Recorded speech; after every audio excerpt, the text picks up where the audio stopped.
रहता है वो क्लेम करते हैं। वो एग्जाम्पल हमेशा देते हैं श्रीलंका का। Sri Lanka adopted the organic farmings and after sometimes वो सब चीज़ काफ़ी फूड शॉर्टेज डेफिसिट आ गया।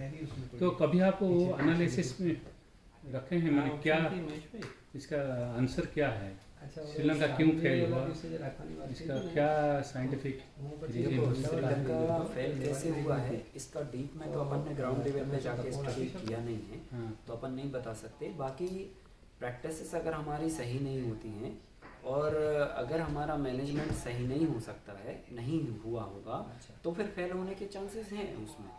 बाकी ऐसा नहीं है कि हम पूरी प्रैक्टिस को ही सवालों के घेरे में खड़ा कर दें कि ये प्रैक्टिस ही गलत है या इससे ये पॉसिबिलिटीज़ नहीं है, तो ऐसा बिल्कुल भी नहीं है। टेक्निक आपको लगाना पड़ेगी और मैनेजमेंट आपको सुधारना पड़ेगा, ईल्ड आपको मिलेगी, है ना। जो आपको केमिकल फार्मिंग में ईल्ड मिलती है वही ईल्ड आपको इसमें मिलेगी।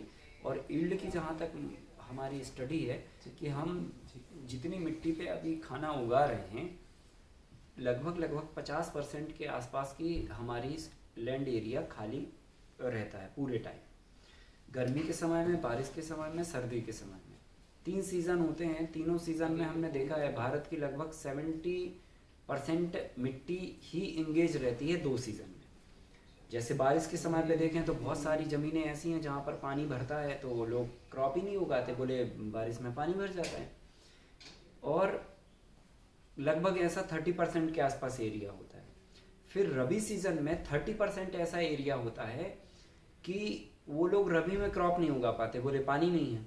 तो बोले वर्षा आधारित खेती है हमारे यहाँ, तो बरसात में ही फसल बो पाते हैं। तो 30% यहाँ पे और 30% यहाँ पे, 60% लैंड आपकी खाली 2 सीज़न में पड़ी रही। अब आते हैं हम समर सीज़न में, गर्मी के टाइम पे, जो ये 4 महीने का वक्त होता है। तो 4 महीने के वक्त में तो 90% ज़मीन हमारे भारत की खाली पड़ी है। और उसका कारण क्या है? तो कहीं पर जानवरों की सुरक्षा नहीं है। उनने कहा कुएं में पानी है पर जानवर घुस जाते, इसलिए बोले गर्मी में कोई फसल नहीं बोते, पूरे गांव के जानवर छूट जाते हैं। ऐसे लोगों का ओवरव्यू होता है। फिर कई लोगों का ये कहना होता है कि भाई पानी नहीं है तो क्या उगा लेंगे हम। मैनेजमेंट ये कहता है कि अगर हम प्रॉपर पानी का अरेंजमेंट करें, और मैनेजमेंट ये भी कहता है कि बारिश में पानी के निकास की व्यवस्था करें। अब जैसे मैं एक आपको एग्जांपल देना चाहता हूँ, रिकॉर्ड कर रहे हैं हम लोग।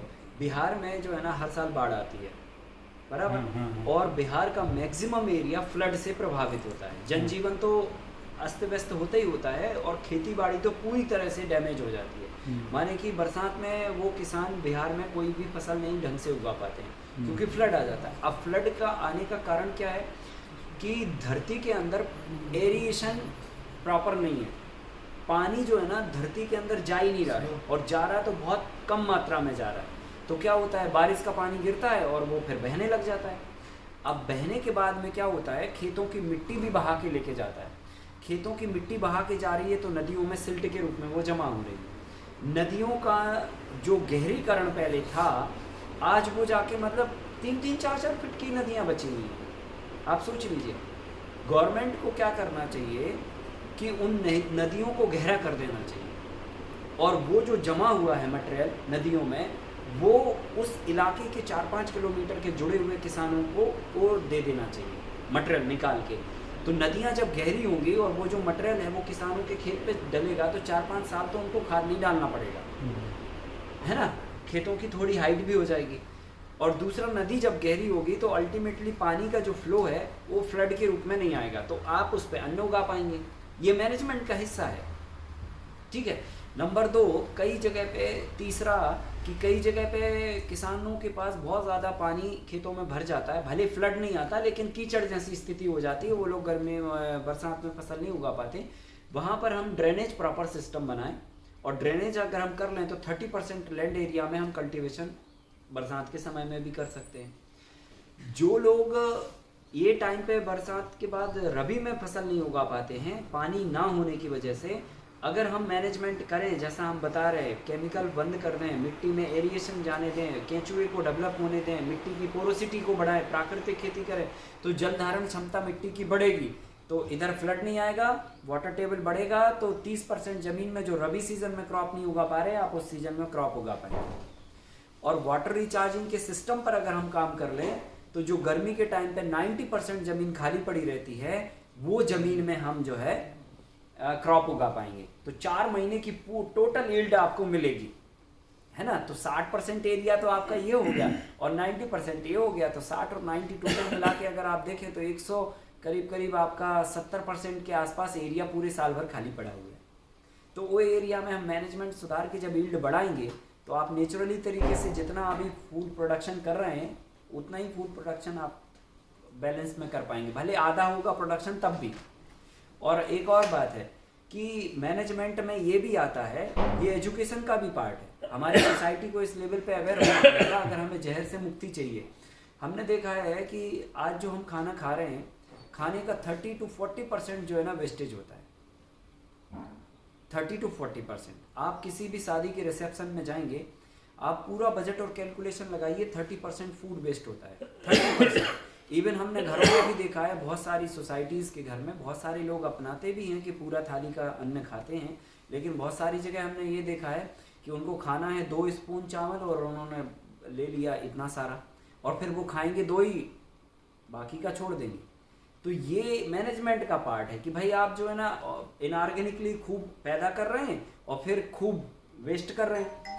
तो 30% हिस्सा जो हमारा फूड वेस्ट हो रहा है उसको भी हमें एजुकेशन सुधार के और ये कंट्रोल करना पड़ेगा। तो एक मैनेजमेंट का पार्ट ये भी है। तीसरा मैनेजमेंट का पार्ट ये भी है कि हमारे कंट्री में केमिकल फर्टिलाइजर और हाइब्रिड सीड्स के इस्तेमाल से हर चीज़ के रेट एक समय के बाद में बहुत डाउन फ्लो में चले जाते हैं। जैसे मैं आपको बताऊं, अभी टमाटर की स्थिति है 3 रुपए किलो मंडी में, 4 रुपए किलो। किसान को क्या मिलेगा?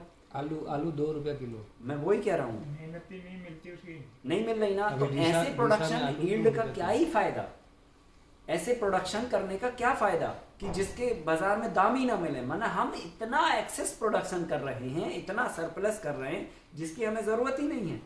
और जब कम से कम एक एवरेज कम से कम किसान को 20 रुपये किलो तो नॉर्मल रेट मिलना ही चाहिए। वो 2 रुपए किलो मिलेगा तो क्या अपना घर नहीं बेचेगा वो? तो ऐसी फार्मिंग प्रैक्टिसेस से क्या फायदा कि वो बेचारा फांसी लगा ले प्रोडक्शन होने के बाद भी। आप समझिए, तो वो प्रैक्टिस तो कहीं ना कहीं आपको माने हत्या की तरफ लेके जा रही।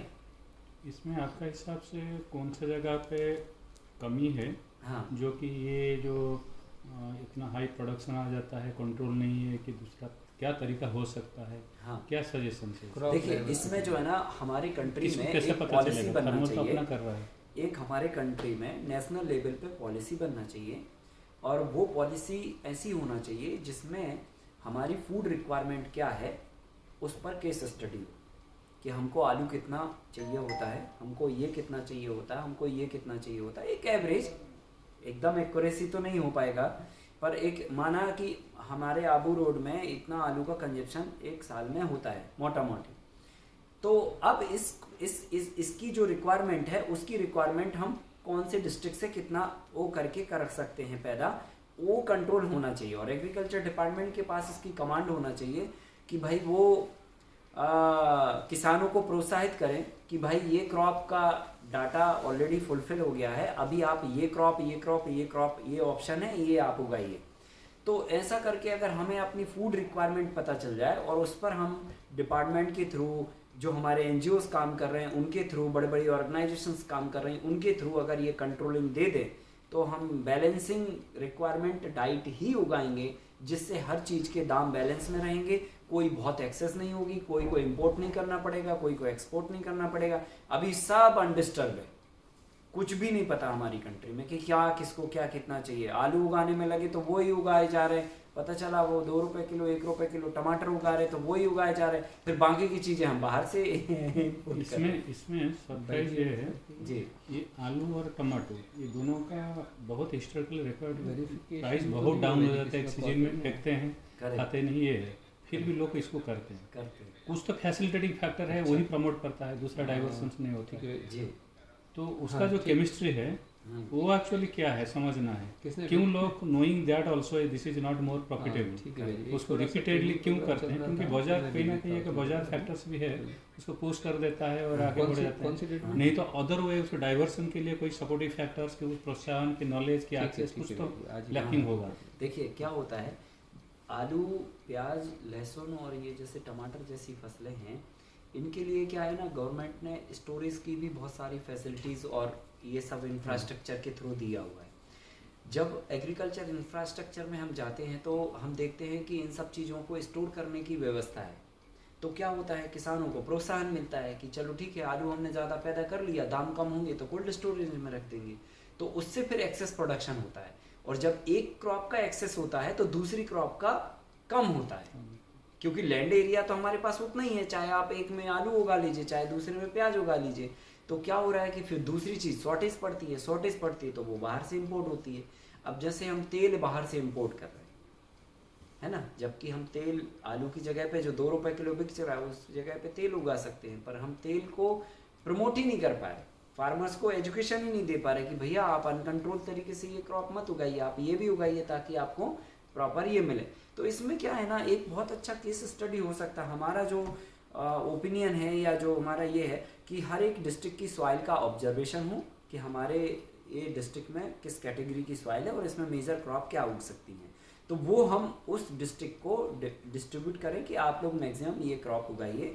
फिर हमारा जो प्रोडक्शन आएगा उस प्रोडक्शन को हम कैसे कितना रिक्वायरमेंट है हमारा कंज्यूमिंग है वो उस डिस्ट्रिक्ट में कंज्यूम हो, और फिर अगर कोई ऐसी क्रॉप है जो इस डिस्ट्रिक्ट में नहीं उग सकती, बाकी पड़ोसी डिस्ट्रिक्ट में उग सकती है, तो वहाँ से उसको कैरी ऑन किया जाए।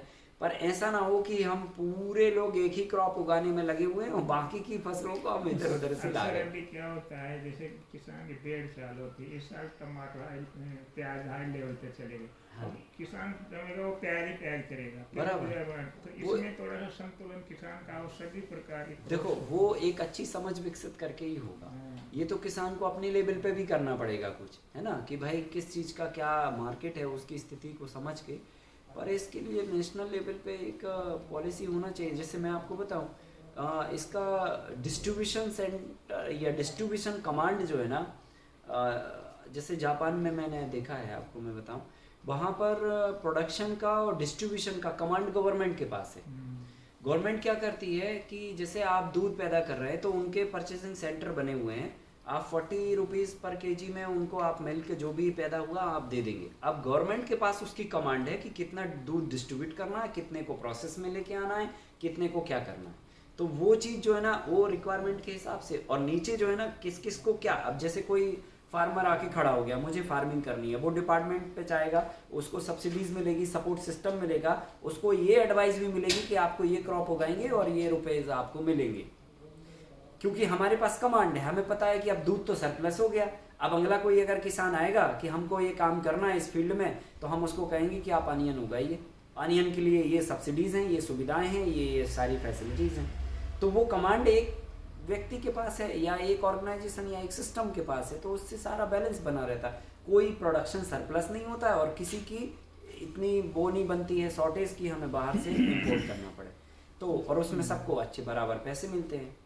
तो ये काम हो सकता है, इसमें कोई दो राय नहीं। गवर्नमेंट के पास बहुत स्टाफ है, वो चाहें तो इसको कंट्रोल में ला सकते हैं। लोग काम ही नहीं करते, उनके पास कोई काम ही नहीं है कि नहीं है, तो ये हो सकता है ना। कुछ जगह पे पॉलिसी आपको जैसे ये एग्रीकल्चर प्रोडक्शन क्लस्टर का कॉन्सेप्ट लाए हैं, हाँ। 1 डिस्ट्रिक्ट 1 प्रोडक्ट, इस हाँ। टाइप का कॉन्सेप्ट लाए हैं। हाँ। लेकिन वो मार्केटिंग इजी होगा, एक्सेस होगा, थोड़ा वॉल्यूम क्रिएट होगा तो मार्केट भी थोड़ा उसी हिसाब से ऑर्गेनाइज होगा। करेक्ट। लेकिन उस हिसाब से जो प्रोडक्शन क्लस्टर बूम होना चाहिए, वो ढंग से नहीं हो रहा। नहीं बराबर। देखिए एक डिस्ट्रिक्ट में हर तरह की कैपेसिटी होती है फसलों को उगाने की। ऐसा नहीं है कि एक डिस्ट्रिक्ट में एक ही फसल पैदा होगी, है ना, कई तरह की फसलें एक डिस्ट्रिक्ट में भी होती हैं। तो अगर ये नेशनल लेवल पे एक फूड रिक्वायरमेंट पॉलिसी बने कि हमारे को क्या कितना रिक्वायरमेंट है, उस हिसाब से किसानों को प्लान दिए जाए कि भाई आप इतने एरिया में हमें ये इतने हेक्टेयर में ये क्रॉप उगानी है, इतने हेक्टेयर में ये क्रॉप उगानी है, तो ऐसा हो सकता है। और एक कॉन्सेप्ट आता है, अभी हम लोग प्रमोट करने के लिए कोशिश करते हैं, बहुत सारे एनजीओ, हम्म, बायो रीजनल इकोनॉमी। हाँ बायो रीजनल इकोनॉमी यही है कि बेसिकली जैसे यहाँ कुछ नीड है, हम लोग बहुत डिस्टेंस को, कश्मीर में प्रोडक्शन होगा, यहाँ आता है, हम्म, तो यहाँ जो ट्रांसपोर्टेशन लॉस होता है, एक खर्चा, और दूसरा है जो इकोलॉजिकली जो ये Correct, होता है, पॉल्यूशन correct. होता है बिकॉज ऑफ ट्रांसपोर्ट इंडस्ट्री, हम्म, ये सब बहुत मैटर करता है ग्लोबल वार्मिंग के लिए, वो कि बड़ा फैक्टर्स है। बराबर तो बायोलॉजिकल इकोनॉमी जैसे ये 100 घर है, 100 घर का ऑयल कंजप्शन से इतना है, तो कितना अपना गांव में प्लानिंग होता है, कितना फार्मर ये प्रोड्यूस करेगा, और इतना मिल से एंटरप्रेन्योर बिल्ड होता है, वही गांव का प्रोडक्ट गांव में रहेगा। इस टाइप का जितना भी प्रोडक्ट कंजप्शन फैक्टर है, सब एक बाउंड्री में ही प्रोडक्शन होगा। तो वो कुछ जगह पे है शुरू किया जा रहा है, कुछ कुछ एनजीओ इसको शुरू करते हैं, हाँ ताकि ये एक्चुअली एक बैलेंस करता है, जो इकोलॉजी का जो पॉल्यूशन होता है उसको बैलेंस। 100% वो तो है।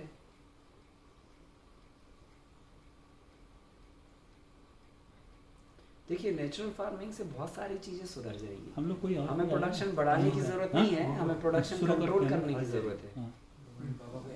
और शुरू करते हैं। दिखा भाई फोन करूँगा। क्योंकि तो टाइम तो चला जाएगा। दिखा भाई उधर मॉडल पे बेड बनवा रहे क्या? बनवाने दो कोई नहीं वो क्या है, दो पकड़ के फिर वो क्योंकि बता 12 के बीस आ तो रहे हो हैं, गया। बोलो फोन करो। बस ठीक है, शुरू करते 2 मिनट बाबू को।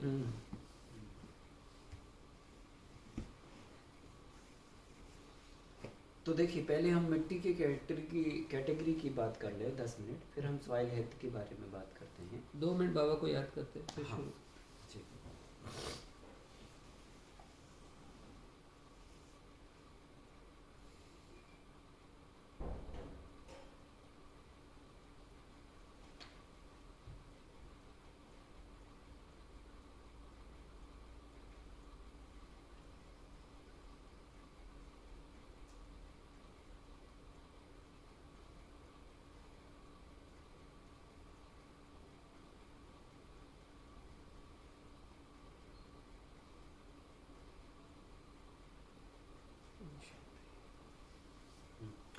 तो कैटेगरी ये हमारी शिक्षा का हिस्सा होना चाहिए, और इससे जो है ना ये जो फूड की रिक्वायरमेंट है या फिर जो अनबैलेंस प्रोडक्शन हो रहा है उसको भी कंट्रोल करने में बहुत हेल्प मिलेगी। तो बेसिक पॉइंट ये है कि हम ये समझें या समझने की कोशिश करें कि हमारी मिट्टी के पास क्या स्किल है।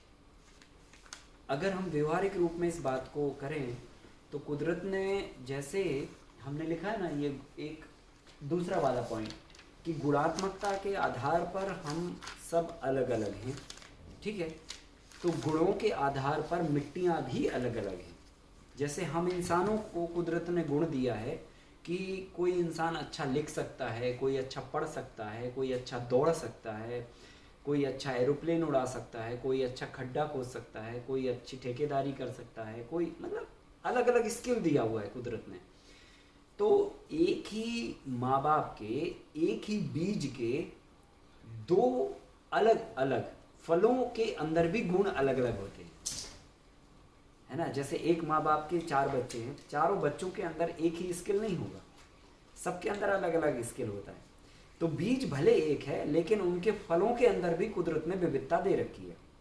और ये विविधता जब हम करीब से समझते हैं तो ये बात हमें समझ में आती है कि हमारे खेतों के पास, हमारी मिट्टियों के पास भी ठीक उसी तरह से विविधताओं के साथ में स्किल है अलग अलग। कोई मिट्टी गन्ना अच्छा उगा सकती है, तो कोई सरसों अच्छा उगा सकती है, तो कोई कुछ अच्छा उगा सकती है। अगर हम स्किल समझ जाएं कि ये मिट्टी के अंदर क्या गुण हैं और उसके हिसाब से अगर हम फसल लगाएं तो हमारी आधी मेहनत यहीं पर बच जाती है।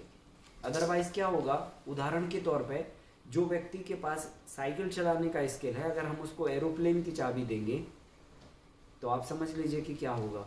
और जिसके पास एरोप्लेन का स्किल है उसको साइकिल की चाबी दे देंगे तो भी गड़बड़ होगा। लेकिन दोनों व्यक्ति सही हैं लेकिन स्किल अलग अलग है, और स्किल के हिसाब से अगर आप काम देंगे तो वो कम मेहनत और कम रिसोर्सेस में भी अच्छा परफॉर्मेंस निकालेगा। और इनकेस अगर स्किल के विपरीत अगर हमने काम दिया तो आप कितना भी अच्छा उसको साधन संसाधन दे दीजिए, जैसे एरोप्लेन उड़ाने वाले को कितनी अच्छी साइकिल दे दीजिए, कितना ही अच्छी सड़क दे दीजिए, कितना ही अच्छा उसको भोजन पानी खिलाना पिलाना सब कुछ कर दीजिए, लेकिन अगर स्किल के विपरीत काम देंगे तो वो अच्छा परफॉर्मेंस नहीं लाएगा। लेकिन अगर स्किल के हिसाब से काम दिया, जैसे कि अगर साइकिल के चलाने वाले धावक को अगर हमने थोड़ी कमजोर साइकिल भी पकड़ा दी, कुछ उसमें थोड़ा बहुत गड़बड़ है वो भी पकड़ा दिया, सड़क भी थोड़ी बहुत टूटी फूटी है वो भी चलेगा, अगर थोड़ा व्यक्ति खाया पिया नहीं है तो भी चलेगा, लेकिन अगर स्किल के हिसाब से काम दिया तो कम संसाधनों में भी वो परफॉर्मेंस निकाल देगा।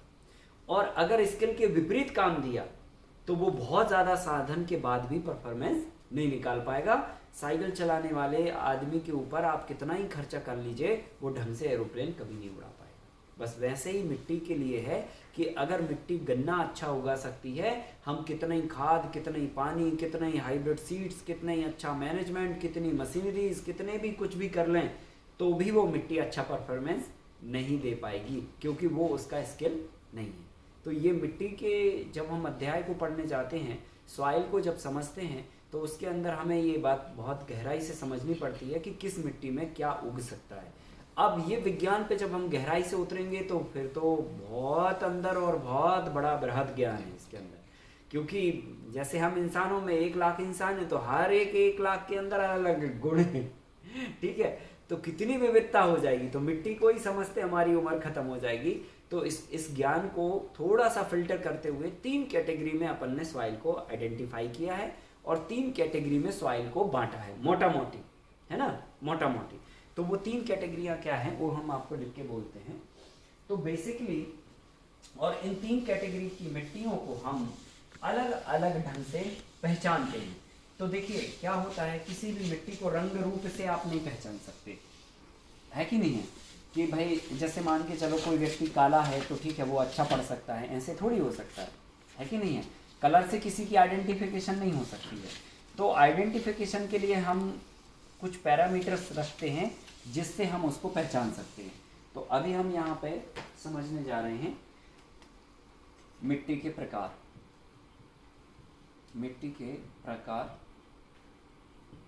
और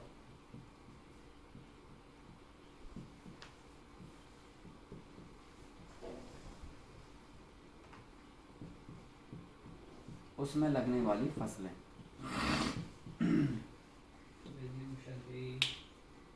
तो मिट्टी के बहुत सारे प्रकार हो सकते हैं, लेकिन 3 प्रकार हैं जो बड़े, जो अपन ने आइडेंटिफाई किए। पहला है काली चिकनी मिट्टी,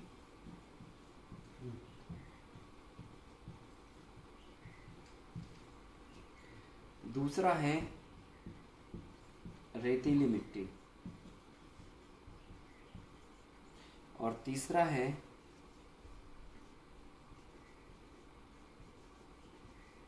दोमट मिट्टी। अब देखिए, अब इस नॉलेज के थोड़े अंदर जाते हैं।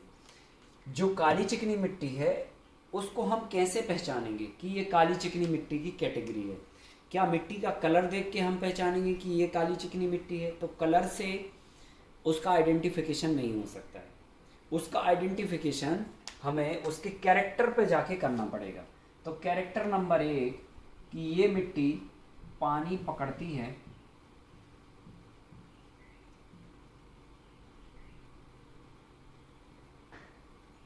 और कीचड़ बनाती है। दूसरा है पानी ना मिलने पर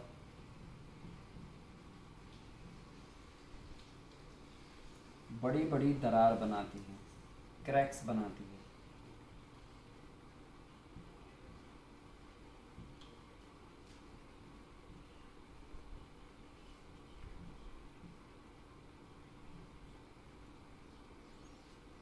और तीसरा है प्योर मिट्टी होती है। ये 3 उसके आइडेंटिफिकेशन हैं। ब्लैक कॉटन सॉइल, हाँ प्योर मिट्टी। प्योर मिट्टी मतलब मिट्टी के अलावा उसके अंदर और कुछ नहीं होगा, ठीक है। हाँ, तो पहला जो कैरेक्टर है वो ये कहता है कि ये मिट्टी क्या इसको लाते हैं प्योर मिट्टी, मतलब जो अदर बोलना अदर कुछ नहीं होगा। अदर कुछ नहीं होगा मतलब जैसे कंकड़ है, पत्थर है, सैंड पार्टिकल हैं, रेत के कण हैं, कुछ भी नहीं होगा उसमें। प्योर मिट्टी होगी, पानी में घोलेंगे घुल जाएगी, पूरी पानी में डिजॉल्व हो जाएगी, ऐसी मिट्टी को हम तो सैंड जिसके पार्टिकल वजह का से- साइज बड़ा होगा, अदरवाइज मिट्टी का तो इम्पोर्टेंट कॉन्स्टिट्यूएंट जो है सैंड का पाउडर ही है। सैंड से मिट्टी बनता है और बायोमास एंड सैंड से, तो वो तो रहेगा बट उसका साइज थोड़ा बड़ा होगा ऐसा हाँ कुछ वो होगा। पूरी तरह से डिसॉल्व हो जाएगी ऑलमोस्ट, है ना।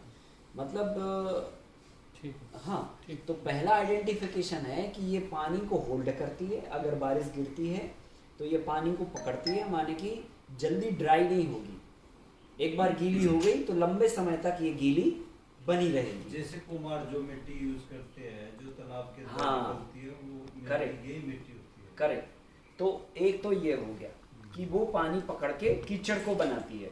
नंबर दूसरा कैरेक्टर उसका है कि अगर वो उसको पानी ना मिले तो बड़े बड़े क्रैक बनाती है, माने कि मिट्टी के अंदर क्या होंगे, बड़े बड़े क्रैक बन जाते दरारें बड़ी-बड़ी- हैं, दरारें बड़ी बड़ी बन जाती हैं। और तीसरा इसका कैरेक्टर है कि अगर इसे हम पानी में घोलेंगे तो ये पूरी तरह से पानी में डिसॉल्व हो जाती है, और ये पूरी तरह से पानी में घुलने के बाद ये मतलब पानी में मिल जाती है मिट्टी, है ना। तो ये तीन बड़े कैरेक्टर हैं ब्लैक कॉटन सॉइल के, काली चिकनी मिट्टी के, ठीक है। तो ये तीन बड़े कैरेक्टर से हम आइडेंटिफाई करते हैं कि मिट्टी जो है ना हमारी कौन सी कैटेगरी की है।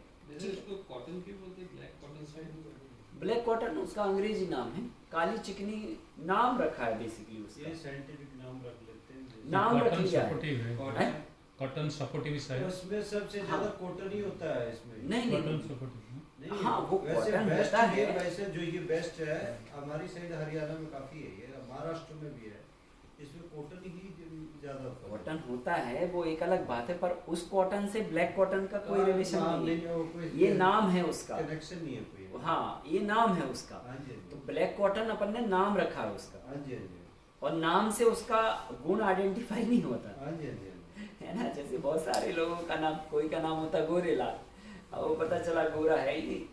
वो तो हमने कई वैसे लोगों का नाम होता छोटे पहला लाल, तो दूसरा क्या है, दूसरा पर है पूरा 6 फीट का। पानी, हैं? पानी सेकंड पॉइंट क्या?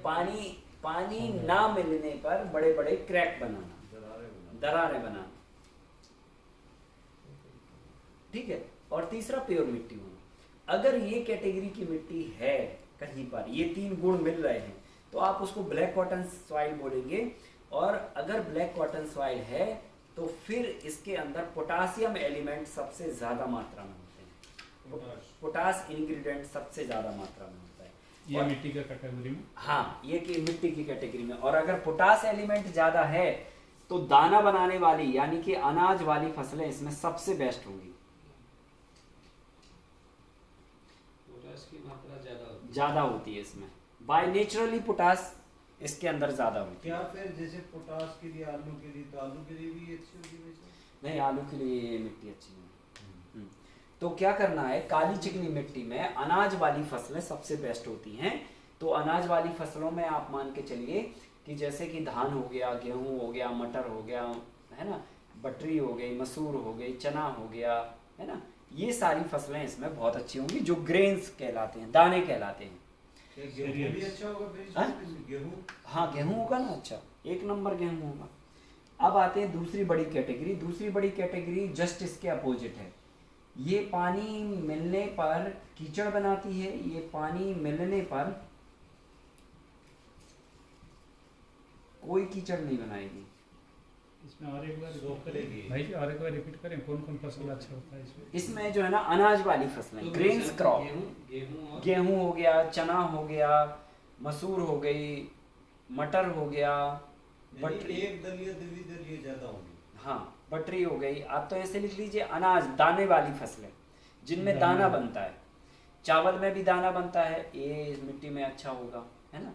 गेहूं- सीरियल एंड पल्सेस। हाँ, पल्सेस भी होगी, पल्सेस। दाना जिसमें बनेगा वो सारी फसलें, ठीक है। अब दूसरी बड़ी कैटेगरी है रेतीली मिट्टी।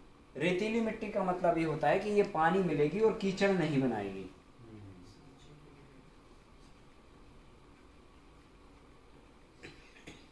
दूसरा इसका गुण है पानी ना मिलने पर बड़ी बड़ी दरार बनाना। इसका गुण है पानी ना मिलने पर कोई दरार नहीं बनाना। पानी मिलने से कीचड़ नहीं बनता है, ये बोल रहे हैं। हाँ,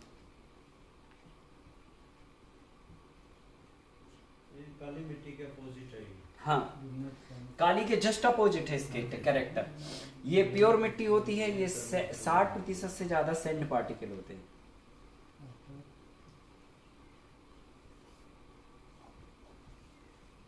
और ऐसी मिट्टी में गंधक एलिमेंट सबसे ज्यादा होता है, सल्फर। और जहां पर सल्फर एलिमेंट होगा वहां पर गूदे वाली फसलें बहुत अच्छी होंगी। जैसे तरबूज खरबूज भाई हमारे थोड़ा यमुना स्लो में करेंगे। बहुत होता है। हाँ भाई साहब, हाँ जैसे तरबूज खरबूज हमारी यमुना में बहुत होता है। हाँ, तो रेतीली मिट्टी होती है वो ना। रेतीली मिट्टी है। तरबूजा, खरबूजा, ककड़ी, खीरा, लौकी, गिलकी, आप ये कद्दू उगा दीजिए तो देखेंगे कद्दू यूं बड़ा कद्दू होएगा। और आप ब्लैक कॉटन सॉइल में लगा देंगे तो उसमें फूल आएगा और फूल आते ही गिर जाएगा वो। इसमें क्या बोले 60% ज़्यादा रेत। हाँ, 60% से ज्यादा रेत के कण होते हैं, सैंड पार्टिकल। अच्छा, मिट्टी का 60%। हाँ वो तो आप नहीं आ रहे थे। सैंड कंपोजिशन है। हाँ, सैंड पार्टिकल ज्यादा होते हैं। बहुत अच्छा भाई साहब।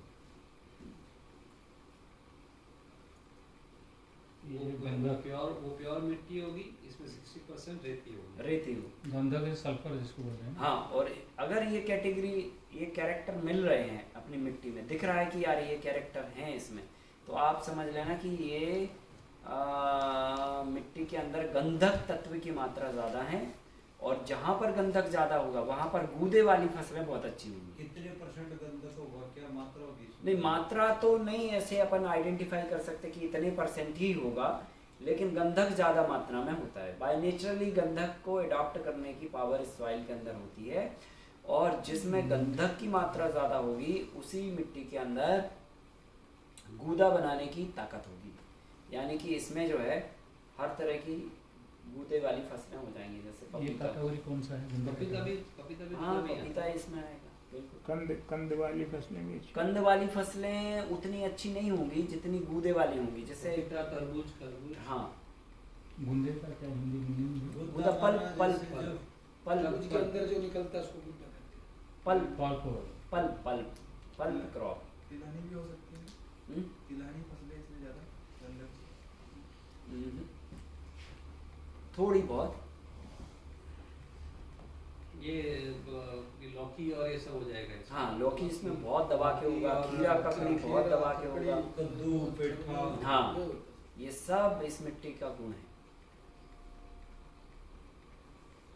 वो बहुत बम्पर होता है भाई साहब। हाँ, वो तो कैटेगरी है सॉइल की। आप यूपी में चले जाइए, अभी ये टाइम पे गर्मी में देखो आप, रेत में वो लोग लगा देते हैं, नदी के उसमें, नदी में ही जाके लगा नदी देते में हैं खीरा यमुना के ककड़ी। अंदर इतना होता है भाई साहब, हाँ। टू मच, बहुत। ज्यादा प्रोडक्शन होता है।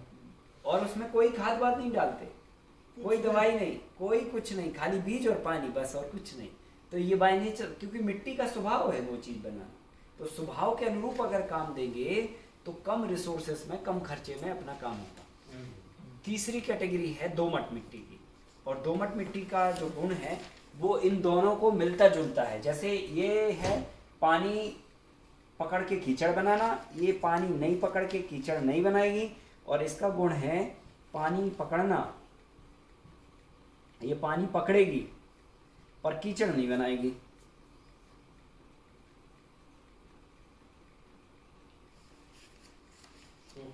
हाँ, फिर इसका दूसरा गुण है पानी ना मिलने पर बड़ी बड़ी दरार बनाना। इसका गुण है पानी ना मिलने पर कोई दरार नहीं बनाना। इसका गुण है पानी ना मिलने पर छोटी छोटी दरार बनाना।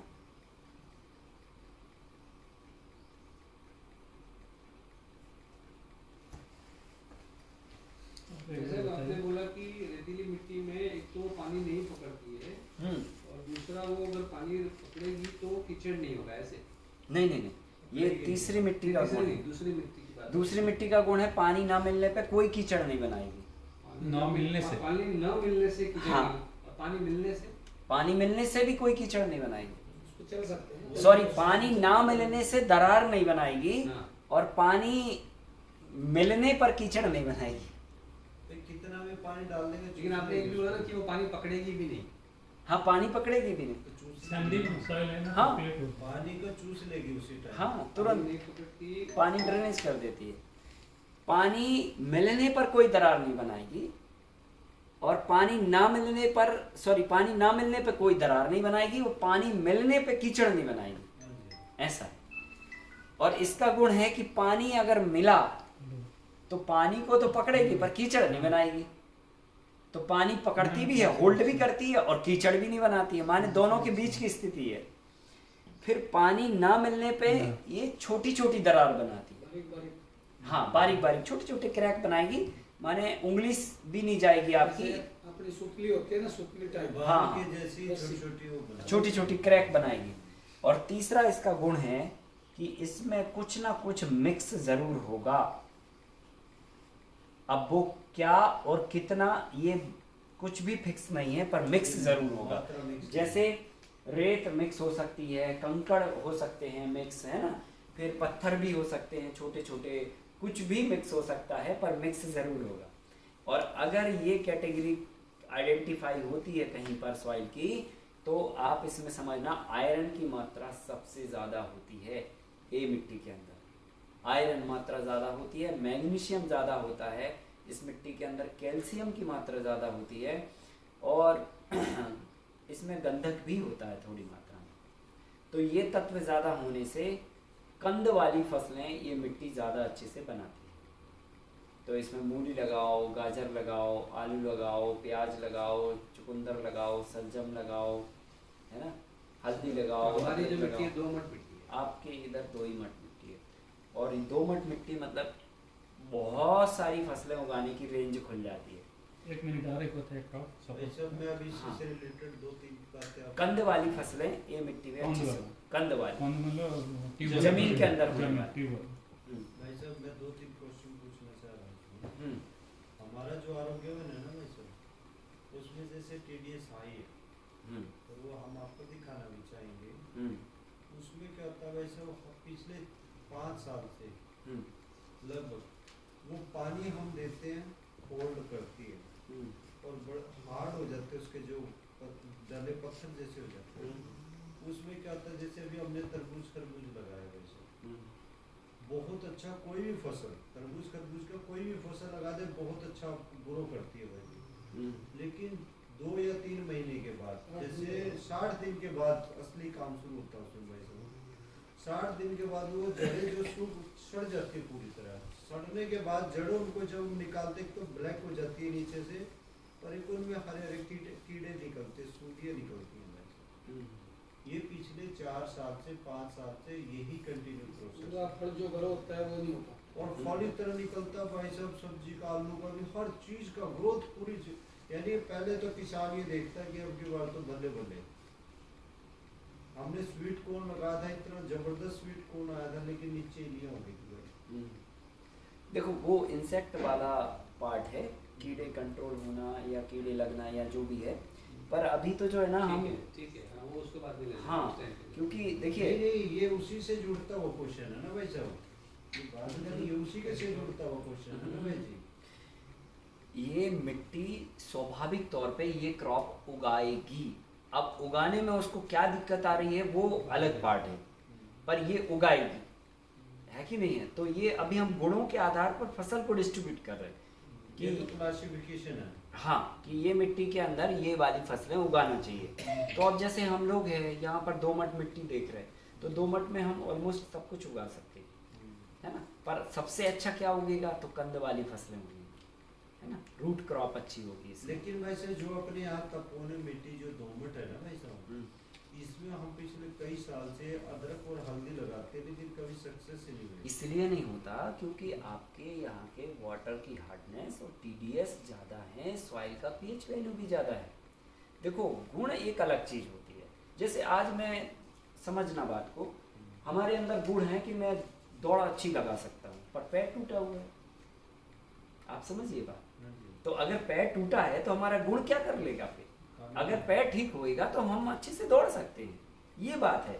तो गुणों के आधार पर मिट्टी का क्लासिफिकेशन तो हमने कर लिया, पर उसके बाद ये दूसरा जो पार्ट है नेक्स्ट जो हम बताने वाले हैं सॉइल हेल्थ, वो उसके अंदर ही आने वाला है कि मिट्टी का गुण तो आइडेंटिफाई कर लिया कि भाई ये गन्ना उगा सकती है, पर मिट्टी अगर बीमार पड़ी हुई है या उसको कोई तकलीफ है तो वो गन्ना कभी नहीं उगाएगी, भले गुण है तब भी नहीं उगाएगी, क्योंकि वो मिट्टी बीमार है। भाई आप समझो, एरोप्लेन उड़ाने वाला व्यक्ति यहाँ पे बैठा है, अब वो बीमार है तो कहाँ से एरोप्लेन उड़ाएगा? गुण तो है उसके अंदर, पर वो बीमार बैठा है, तो पहले उसकी बीमारी को पकड़ना, मर्ज पकड़ना, भाई तकलीफ क्या है, उस तकलीफ को फिर दूर करना, तब हम उस गुण का फायदा ले पाएंगे। तो वैसे ही जो है ना, ये तो एक अलग साइंस हो गया, ये इसको उससे क्लब मत करिए, ये गुण है केवल, कि ये हमारे अंदर गुण है।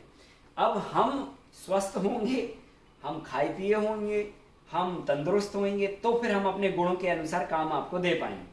और अगर हम बीमार हुए या कोई हमें तकलीफ हुई या हमें जो आप खाना दे रहे हैं वो खाना शरीर को नहीं लगेगा, तो हम आपको परफॉर्मेंस नहीं दे पाएंगे, ऐसी वाली बात है।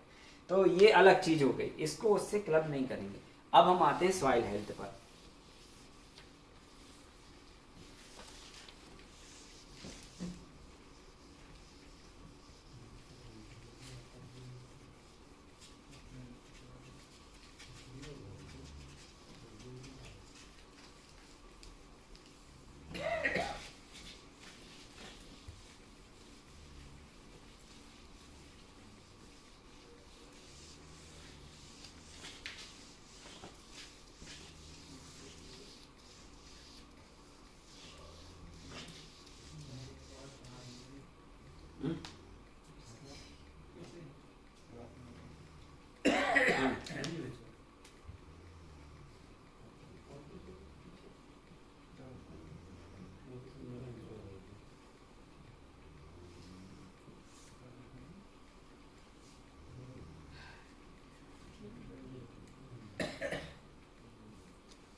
ये टॉपिक पूरा अच्छा है।